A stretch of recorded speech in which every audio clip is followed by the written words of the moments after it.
Welcome to Legendary Chat with Peet and Reet on the Friday Night Wrap. How'd you like that? Wow, legendary. Legendary Chat. I thought we were doing something new, or somebody else was coming along. No, it just came to me. I thought, hey, this is legendary. You know why? You know why? We're in our own mind, we're legendary. Yeah, but there's another reason, because we're kind of in a legendary place. Niagara has some great places. Of course, you've seen the falls on our show, right? But we're now sitting on the grounds of the War of 1812. Behind us, you can see the Niagara River, which goes from the falls all the way down to Lake Ontario, and then of course Beautiful. It goes out to the sea, out to the Atlantic Ocean. But behind us here, and we're going to get a look at it, is Brock's Monument. Yeah. What a beautiful monument. It's incredibly beautiful. I mean, wow, the work that would have taken to do, unbelievable. Stonework back in, I think it was, well, there was the War of 1812, so it was several years later. But I mean, what they've done here is incredible. I've been up it. Have you been up it? You climbed it? Yeah. Seriously? Many times. Really? Yeah, and it's, I don't know how many stairs it is, but it goes round and round and round and round. You're dizzy by the time you get up to the top. No, I know. And you get to look out these little portholes and stuff like that. That's cool. And actually, if you don't know a lot about the War of 1812, this whole area was a battlefield from way, way back there in Niagara Lake, all the way up here and past into Drummond Hill.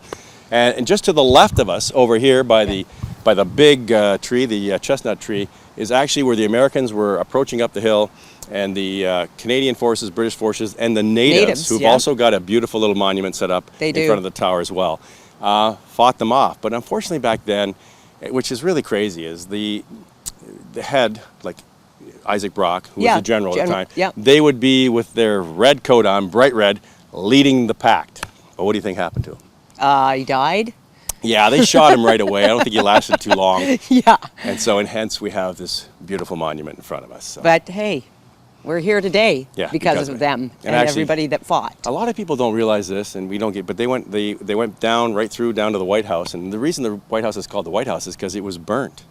Everybody got a little teed off that everybody was trying to take over Canada, and went down there, burnt the White House, and then they had to paint it white, and that's why it's the White House. And that's a fact. You can look it up. So yeah. All right, so let's talk about some facts here. Let's talk about some terrible stuff that's going on in our neck of the woods, and if you guys have anything like this going on in your area, I want you to check this out. So you go on Facebook, and I'm going to make sure I say this right, and search Dr. Mahuri Singh Rekhi. Okay? Yes. Skyway Animal Hospital in St. Catharines, Ontario. Terrible. Charged with animal cruelty. 10 months he's lost his license for, which, I mean, to me, that's not enough. No. For what he did, that's just not nearly enough. In front of his assistants, he was beating the animals, throwing them against the wall. He had a chihuahua that he choked out to the point where it defecated. Animals that would come back would urinate as soon as they saw him, and his reason for doing this was they'd respect him and fear him when they came back. And he was definitely right. But I'll tell you something, he can go to school now, and in 4 months, which is December, can be back practicing. See, that's just wrong. Yeah. It's just wrong. So get on Facebook, get on the internet, look this guy up, Skyway Kennels. And don't go there. Yeah, Dr. Rekhi, it's spelled R-E-K-H-I. And you know what he's going to do?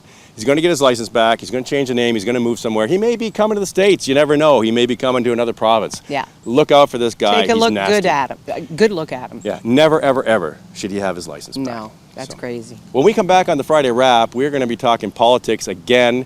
We've had some developments with our big premier here in Ontario, Canada. Premier Wynne has come up with some great ideas for hydro. We'll talk about that next.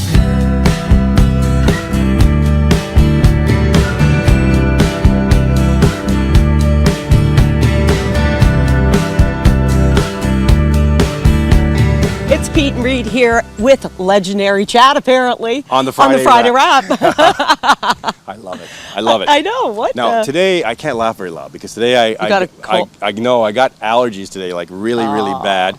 Walked by some goldenrod. Oh, that'll do it. And my dog's got the pollen was going around, and so suffering just a So little you're bit here. just like full. So if I start laughing, I'm going to... Oh, I want to hear that then. Yeah, of course you do. Then I'll have to leave and then you'll take over. Okay, all right. Let's talk about our Premier of Ontario. Now, we've been talking about, if you're watching anywhere in the world, you know we're talking about hydro rates. And for those of you who don't know, hydro is water power because that's what most electricity is based on in Ontario. And so all the water behind us. Yeah, so we're talking electric power. And our Premier came up with a great idea because she finally realized, after she lost the major seat in Toronto, that power rates needed to come down. So in the new throne speech, after the Perugo, Yeah. yes, I said it right. You did say it right. She's come up with this great thing. So out of the HST, which is a tax we pay here in Canada, which is combined federal and provincial in Ontario, she's going to take out the provincial portion, which is 8%. Whoop-de-doo, when you got a $400, $500 bill like some people have been getting, right? But it's illegal for them without permission from the federal government to take that 8% out. So do you know what she's doing? Oh, what? It's a rebate. Oh, of course it is. And is this okay with Charles Sousa? The finance minister? Yeah. Well, is this his idea? Like, who came up with this? Well, I don't know who came up with the idea, but they keep going back and forth. And actually, Patrick Brown, the PC leader, which is the opposition in Parliament, has been just pounding on her about what's going on. What he says is that after being questioned by the guy from Global News, he said basically, well, we've got a reserve fund. You have what? We do? You have billions of, like, this is $1 billion a year proposition. Yeah. And they have a reserve fund. Uh-huh. Since when? I don't know. Then when in question today, when he was speaking today in Parliament, he basically said that, everything's in order. It's as Wynne said, that it's, this is something they've taken on. Well, I think before she was in, didn't we have McGuinty, who was a Liberal, right? And so they've taken over from their own, which they were part of, and they're costing us billions of dollars. And you know what you can do with billions of dollars? Billions and billions of dollars. Now, the next thing he was asked, well, so this is a rebate. How long are we going to have this rebate for? Right. And he wouldn't answer the question. No, of course not, because he has no idea. Well, what he said was, it's going to be instituted January 1st. And he said, but it's a rebate, which means you can take it off at any time. Yeah. They haven't solved the problem. And selling off hydro, she was asked about that again. Right now, I think we're still holding 71% of hydro, Ontario Power Generation. Yeah. And she said what she wants to do. Now, you get this. This is just beautiful, unthought of. She's being attacked. She stands up and says, we're going to take that money, you don't understand, and use it for transportation. Which, I mean, sounds like a good idea. Transportation, it's better to get people off the roads, but transportation is always something we lose money on. So how are they going to get money back? And of course, it's going to go to Toronto, which is, of course, the largest place for voters in Ontario. Right. So, I just think this whole thing seems like a big scam again. And we make no money whatsoever. And of course, they got into the power going to the States, and she tried to defend that, saying we are actually making money. When I don't know how we're doing that. Yeah, we're sending it for free. Go, get out. Yeah, get out. Let's not talk about her. Let's talk about something nice. How about Australia, where we have all kinds of subscribers coming in? I know, I love that. Because we're looking for 1,000 subscribers, and we really need your help. Thank you to the folks that have done it. Yeah, Aussies. But they have, as of today, we got at least 5 or 6. And so Marie down there, who we're going to have on the show from Skype. In the next couple of weeks, we're going to talk about her special endeavor where she's giving away secret gifts, which I love. And That's sweet. We're going to talk to her about that. So it's truly amazing that we have Aussies. We're a global show. We're talking local stuff, but if you want to send us some stuff from wherever you are in the world watching. You want to see something? You want to see us do something stupid, funny, a topic, even political? your own local politics, right? Let us know what's going on, because we find it intriguing. I'm sure people would find it amazing. Now, you and I are both volunteers for Dreams Take Flight. That's right. And little Susie Laurie, who you guys won't know, but we've known her. I've known her for 27 years now, because I've been involved in that. And you for at least 12 or 14 years, right? Yep. And just a tiny lady. She turned 70 today, so we wish her a happy birthday. And she doesn't look anywhere. She really doesn't look anywhere. 70 degrees. I wish 70 I looked years that old. And shows coming up. We have Bud Bundy on the air right now, and Rick Emmett. Get to peetandreet.com or to the Peet and Reet YouTube channel and go watch those shows. They're great. We've got some great paranormal stuff.